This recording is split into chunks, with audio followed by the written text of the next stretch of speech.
Welcome back everyone. Today we're diving deep into one of the most iconic American muscle cars of the mid-70s, the 1975 Plymouth GTX. This car marked a very interesting era in American automotive history. It was born in the muscle car golden age but also found itself right in the middle of the oil crisis, stricter emission regulations, and a shift in how people thought about performance, economy, and everyday driving. Despite all the challenges of its time, the GTX remained a symbol of power, style, and presence, and it continues to hold a special place in the hearts of classic car enthusiasts around the world. When you first walk up to a 1975 Plymouth GTX, the first impression is dominated by its long, low stance, the wide body, and the aggressive front end. The nose of this car is unmistakable with its bold grille and dual headlamp arrangement. The front design combined both sharp lines and a muscular feel. Plymouth gave it a squared-off but strong front fascia that still carried that intimidating muscle car presence. Even though government safety regulations required larger bumpers, Plymouth managed to integrate the chrome bumpers in a way that didn't completely ruin the muscle car look. Those bumpers sit proud, gleaming, and framing the front end like polished armor. The hood itself has a slightly raised centerline, reminding you of what sits beneath it, and in some models you'd see optional hood stripes or decals which added to the aggressive persona. Walking along the side of the GTX, the car shows off its sheer length. At nearly 215 inches long, it carried that big American coupe vibe. The sweeping profile is highlighted by straight body lines running front to back, a subtle curve near the rear quarter, and a set of bold fender arches that give the car presence on the road. Chrome trim outlines the windows and adds contrast to the paint. Wheel choices for this car included classic Magnum 500s or Raleigh wheels, usually wrapped in raised white leather tires that looked perfect with the stance. Side markers, a requirement by law, were neatly integrated into the fenders. One can't forget the vinyl roof option that was extremely popular in the 70s, and it gave the GTX an upscale touch. Even though this was a performance model, Plymouth wanted to balance aggression with a sense of premium appeal, and the side profile proves that balance perfectly. Moving to the rear, the 1975 GTX continues its imposing look. The back end is wide and squared, with horizontal taillights stretching across the rear panel. The chrome bumper here also meets safety standards but still keeps the muscle car vibe alive. Dual exhaust tips, often tucked under the bumper, remind you that this is not just about looks but also about sound and power. Trunk space is surprisingly generous, a reminder that cars of this era were not just for show but also could handle real-life practicality. The rear window has a slight slope which adds some sportiness, and again, vinyl roof options or color-matched designs gave the car character. The rear emblem proudly displays GTX, ensuring anyone behind you knows exactly what kind of car they're dealing with. Now stepping inside the 1975 Plymouth GTX, the story continues with 70s style and practicality. Open the wide, heavy doors and you're greeted with large, comfortable seats. Most cars came with vinyl bench seating as standard, but bucket seats with a center console were popular options for those who wanted a sportier layout. The dashboard is a classic Mopar design, straightforward and functional. You get a wide speedometer, fuel gauge, and depending on trim, you might also have a tachometer, oil pressure, and other auxiliary dials. The materials were typical for the mid-70s, mostly hard plastics with faux wood accents, but the layout carried that American car charm. Steering wheels were large, padded for safety, and some cars were optioned with tilt-adjustable wheels. Comfort was high on Plymouth's list during this era, so you'd find options like air conditioning, AM/FM radios, even an 8-track player for the ultimate 70s vibe.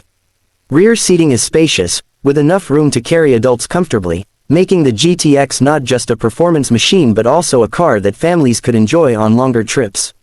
Trunk space, as mentioned, was generous, so this car balanced muscle car performance with usability. The true heart of the Plymouth GTX, however, lies under the hood. The 1975 model came at a time when emission controls and the oil crisis were starting to restrict performance. Despite this, the GTX still offered some powerful engines. Standard was a 400 cubic inch V8 producing around 230 horsepower, but for those who wanted the real muscle, the legendary 440 cubic inch V8 was available, and it delivered about 275 horsepower. Although those numbers were lower than the previous years due to net horsepower rating changes and smog equipment, the torque figures remained impressive, giving the GTX strong acceleration and that unmistakable Mopar roar. Transmission choices included a 3-speed manual, 4-speed manual, or the popular 3-speed TorqueFlite automatic. Driving the GTX meant experiencing a heavy, planted car with rear-wheel drive and enough power to lay down rubber when you pushed it. Suspension was tuned for comfort, not handling, but the GTX was more about cruising with authority than carving corners. Brakes were front discs with rear drums, which provided adequate stopping power for the time. Performance in numbers meant the car could do 0 to 60 in around 7 to 8 seconds with the 440, which was still respectable considering the era's restrictions. Quarter-mile times hovered in the mid-15-second range, showing that even in 1975, the GTX could hold its own on the drag strip. Fuel economy, as expected, was not a strong point, with single digits under heavy driving and maybe low teens on the highway.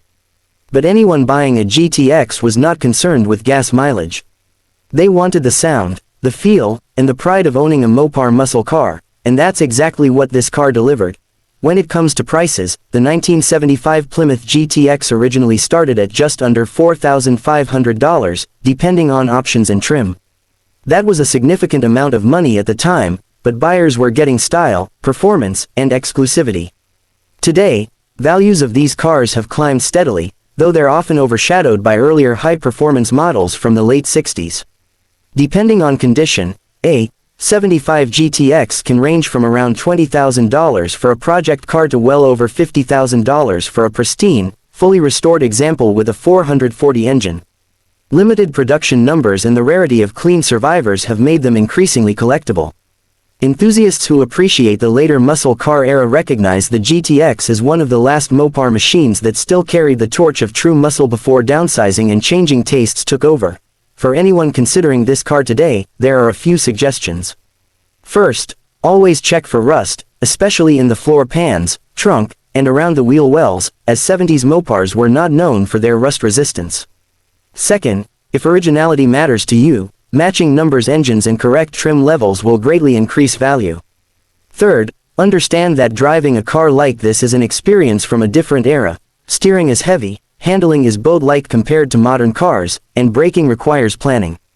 But if you appreciate muscle cars, the feeling of sitting behind that big V8, hearing it rumble through dual exhausts, and cruising down the road in a piece of history is something unmatched.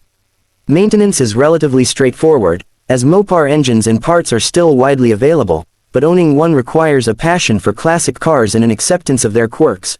At the end of the day, the 1975 Plymouth GTX represents a bridge between the untamed muscle of the late 60s and the more restrained performance cars of the late 70s.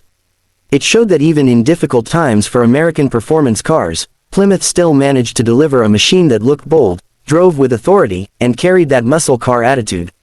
It may not have the raw horsepower figures of earlier models, but it has a character, charm, and presence that many modern cars simply can't replicate.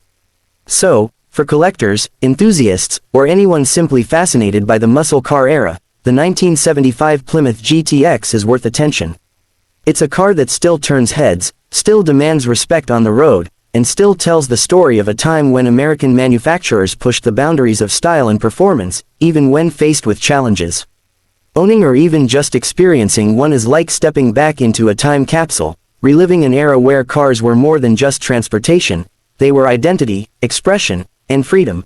Thank you for joining me in this detailed look at the 1975 Plymouth GTX.